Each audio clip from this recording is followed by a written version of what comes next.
Sa iba pang balita, inilatag na ng Metropolitan Manila Development Authority o MMDA ang ruta sa Heroes Grand Homecoming Parade para sa mga atletang sumabak sa 2024 Paris Olympics na gaganapin bukas. Ayon sa MMDA, magsisimula ang parada mula sa Philippine International Convention Center o PICC sa Pasay City hanggang Malacanang Palace.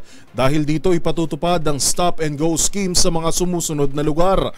Partikular po yan sa V. Soto Center Island, kakaliwa naman sa Rojas Boulevard, kakanan sa P. Burgos Avenue, saka didiretso sa Finance Road, didiretso patungo sa Ayala Boulevard, Casal Street, kakanan naman sa Ligarda Street at kakanan sa Mendiola Street hanggang makarating ng Jose Laurel Street patungo sa destinasyon.